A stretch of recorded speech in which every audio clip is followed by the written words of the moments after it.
मैं सोनी शुक्ला आप सभी को प्रणाम करती हूँ और आशा करती हूँ कि आप सभी लोग ठीक होंगे। जैसा कि आप सभी ने देखा, सुना और समझा, जिला कौशाम्बी कांड काफी निंदनीय है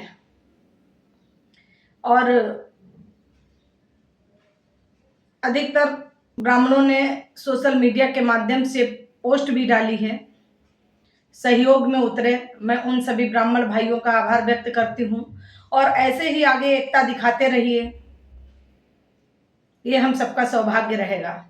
और इस महायुद्ध में आपने बढ़ चढ़कर हिस्सा लिया, उन ब्राह्मण भाइयों को मैं सादर प्रणाम करती हूँ। और माननीय श्रीमान ब्रजेश पाठक जी ने सोशल मीडिया के प्लेटफॉर्म से जो भी वीडियो अपलोड हुई या जो भी लोगों ने शिकायत की या अच्छा किया या गलत किया, मैंने भी इस पे आवाज उठाई और मेरा एक उद्देश्य था कि ये हमारे जनप्रतिनिधियों तक आवाज पहुंचे। और माननीय श्री ब्रजेश पाठक जी ने हमारी बात को संज्ञान में लेते हुए उस पर कार्रवाई की, इसके लिए मैं आपका आभार व्यक्त करती हूं और आपको सादर प्रणाम भी करती हूं। अगर हमारे देश में हमारे पाठक जी जैसे ऐसे नेता अगर वाकई न्यायमूर्ति की तरह बन जाए, अच्छा कार्य करें, जनता की बात समझें, तो शायद हमारा देश एक सोने की चिड़िया फिर से कहलाने लगे। हिंदू राष्ट्र की बात नहीं है, हमारा भारत देश एक है, यहाँ के लोग रहने वाले सब एक हैं, अच्छी बात है। तुष्टीकरण की राजनीति जो लोग करते हैं, मैं उनको अच्छा नहीं समझती हूँ। आज की राजनीति जो है वो तुष्टीकरण पे हो गई है। अच्छे से कार्य कीजिए, जनता के हित में कार्य कीजिए। मुझे ये लगता है कि अगर आप जनता के हित की बात करेंगे तो जनता बिल्कुल आपका सपोर्ट करेगी। आजकल जनता जाग चुकी है, आपके बहरूपीय सवालों में नहीं फंसने वाली है, अपने न्याय अपने अधिकार के लिए लड़ना सीख गई है। और माननीय केशव प्रसाद मौर्य जी का अभी तक कोई बयान नहीं आया, बड़ी दुखद बात है। हमारे भैया अखिलेश जी का अभी तक कहीं कोई बयान नहीं आया। क्या ब्राह्मणों को उनकी जरूरत नहीं है क्या?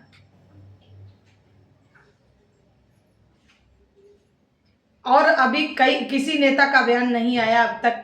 कौशाम्बी जिला के कांड में किसी का नाम नहीं आया, किसी ने अपनी बात नहीं रखी, अपना विचार नहीं रखा। क्यों? क्या आप लोग वोट के लिए पहुंचेंगे? मैं अखिलेश भैया जी का काफी सम्मान करती हूँ, लेकिन दुख जब होता है जब आप मुद्दों से भटक कर अन्य जगह पे कार्य करते हैं।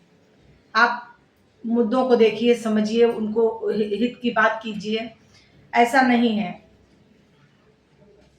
आप सब समाज को लेके चलिए, सभी जातियों को लेके चलिए, लेकिन न्यायप्रीत बात कीजिए।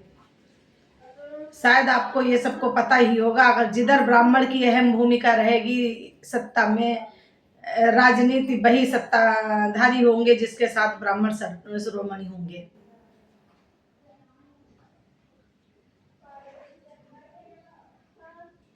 तो ये सोचने पे मजबूर होना चाहिए, हमें जनता के हित में कार्य करना चाहिए, जनता की बात सुनना चाहिए। वाकई जो न्यायप्रिय, चाहे वो अधिकारी हो चाहे वो नेता हो, आप न्यायप्रिय बात करेंगे, चाहे कोई इंस्पेक्टर हो, सीईओ हो, डीएसपी हो, डीजीपी हो, कोई भी हो, आपको सम्मान जब ही मिलेगा जब आप जनता के हित की बात करेंगे, आप जनता के लिए कार्य करेंगे। अगर कोई व्यक्ति गलत है तो आप दोषियों को सजा बिल्कुल दीजिए, चाहे वो किसी भी जाति का हो, इसका मैं विरोध नहीं करती हूँ।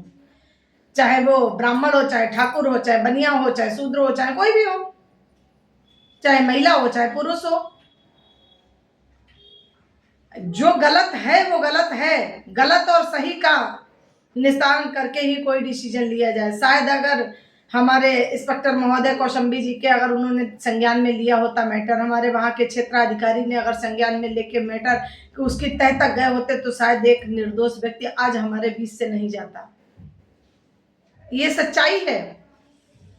शायद हमारे नेताओं ने, किसी ने अगर व्यथा को सुना होगा, किसी एक, हम कह रहे हैं जिला अध्यक्ष की तो बात छोड़िए, अगर एक बूथ अध्यक्ष भी, अगर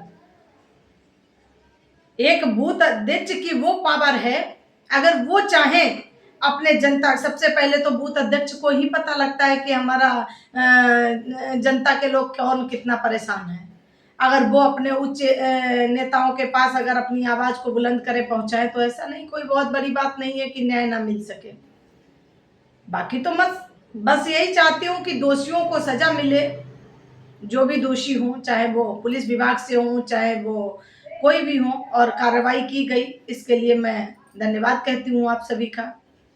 और ऐसे ही प्रति व्यक्ति, ऐसा नहीं आज ब्राह्मण है कल कोई अदर कास्ट है, अगर वाकई अदर कास्ट अगर निर्दोष है तो उसके पीछे ब्राह्मण समाज पूरा बिल्कुल तन मन धन से खड़ा रहेगा, और खड़ा भी होना चाहिए। हमें जाति पाति की लड़ाई नहीं करनी है, मेरे जात पात की राजनीति नहीं करनी है, हमें सर्व समाज को लेके चलना है।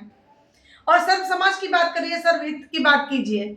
और मेरा मानना यह है कि भारत देश एक है तो कानून सभी के लिए बराबर होना चाहिए, चाहे वो किसी भी जाति का हो, चाहे वो गरीब हो, चाहे वो अमीर हो, कानून सभी के लिए बराबर हो, ऐसा कानून पारित होना चाहिए। मेरी बातों से किसी की भावनाओं को ठेस पहुंची है, उसके लिए मैं क्षमा प्रार्थी हूं, और मैं ऐसे सत्य की आवाज अपने जनहित के माध्यम से उठाती रहूंगी। आप सबके बीच सोनी शुक्ला क्रांति, लखनऊ, उत्तर प्रदेश। जय हिंद, जय भारत, भारत माता की जय हो।